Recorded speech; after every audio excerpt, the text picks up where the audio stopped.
is great. No, for real. Mel Gibson told me. So you gotta go. I've never met Mel Gibson.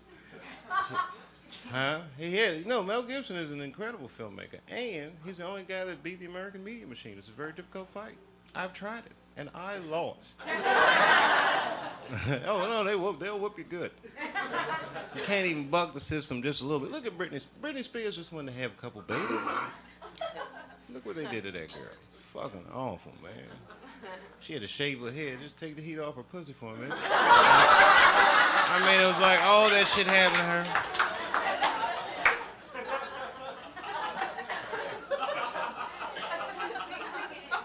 Some people know how to beat it.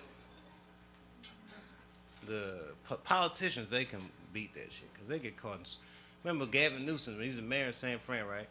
So he gets caught fucking his campaign manager's wife. They was like doing blow and all that shit. It's pretty old. I like Gavin Newsom though. That's fucked up. You know what I mean? It was just the campaign man. His whole job was to be like, this guy right here is a hell of a guy. So it's a pretty dirty dog, right? So, but he got away with it. He's still like Teflon politician. And you know what he did? Check himself into rehab. That's the move in America. I don't know what it's like in Britain, but in America, it's secret celebrity system. Rehab is base. For regular people, that's like you got to go there and get better and shit. But in the media style, like yours up to San Francisco Mayor Gavin Newsom, base nigga, I'm in rehab. Woo! 60 days. I got 60 days. I don't want to hear it.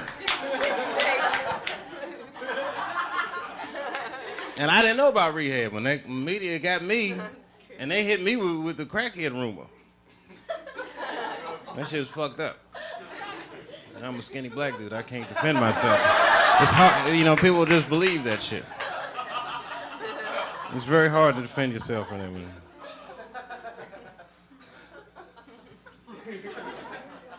Who else got in trouble? They get everybody. Elliot Spitzer. I actually like Elliot Spitzer too.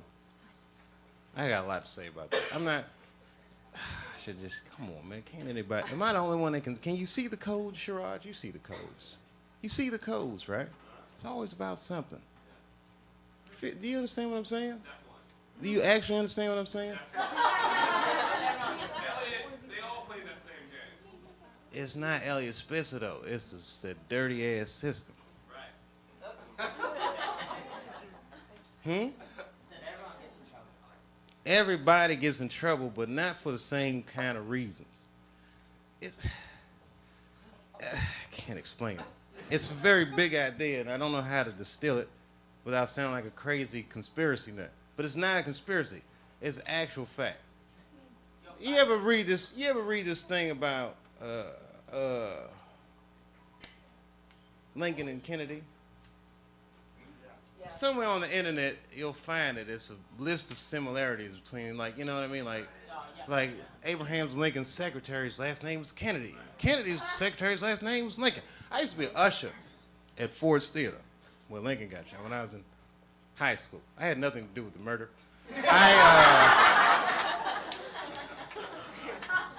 But I just paid attention to these types of things.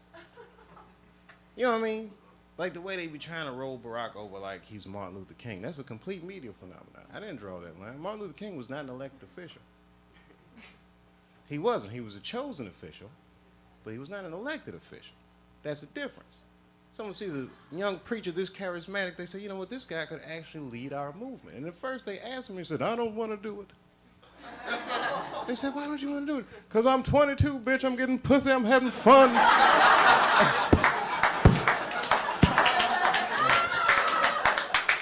But then eventually he's going to understand like this movement is bigger than him, and yet may not have been the same movement without just that one individual. Now, okay, here comes Barack. Barack runs, and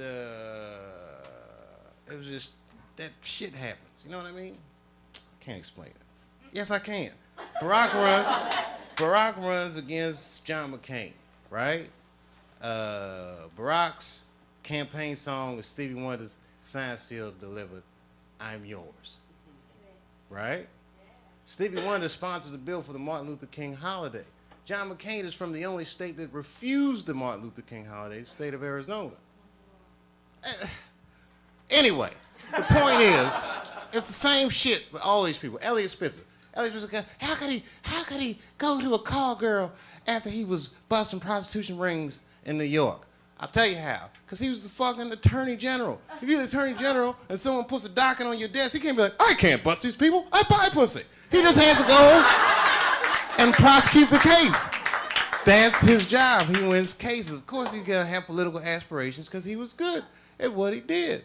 And then Nas, remember when Nas went crazy on the radio and he said, Hot 97 is taking money to play these records and da-da-da-da-da. And everyone was like, Nas is insane. And Elliot Spitzer was like, I'm going to look into that. And Elliot Spitzer went in there and he was like, hey, these guys are taking payola. And they fucking ended the practice, the age-old practice of payola in radio.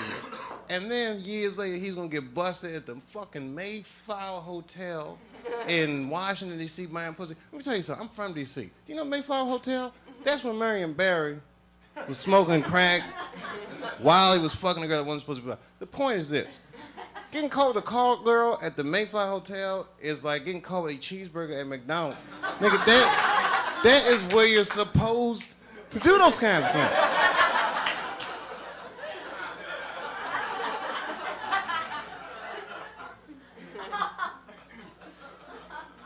And then the girl comes out with a MySpace page and she's like, oh, the reason I was sucking all these dicks is because I was trying to work on my music career.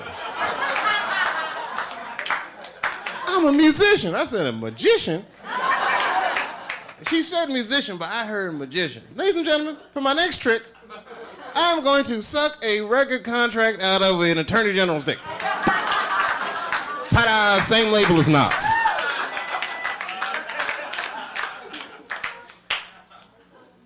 And you know what's so crazy about that shit? Which brings me back to the whole thing I was saying in the first place, is that Elliot Spitzer was going to get prosecuted under the Mann Act. And that says it all. You know the Mann Act? The Mann Act? The Mann Act. Sherrod, you don't know the Mann Act? No. You better know. In your line of work, you need to know these things. The Mann Act is the law that says it's illegal to take a girl across state lines for purposes of debauchery. The Mann Act was written to get one man, and that man was Jack motherfucking Johnson, the first black heavyweight champion of the world. He used to beat the shit out of white men and leave the arena with white women in the 20s. It was amazing. He fucked the whole matrix up. When Jack Johnson won the world championship, he chased the white champion. Back then, white champions would be like, I don't fight black people. It's beneath me. But really, they were scared to death. Jack Johnson was huge. And you seen them old tapes in them boxes. Them motherfuckers had that style like this. Jack Johnson moved like a modern person. You know, these motherfuckers, if I had a time machine, I could be the heavyweight champion in the world. Is this motherfucker pointing his fist at himself? I beat the shit out of these guys.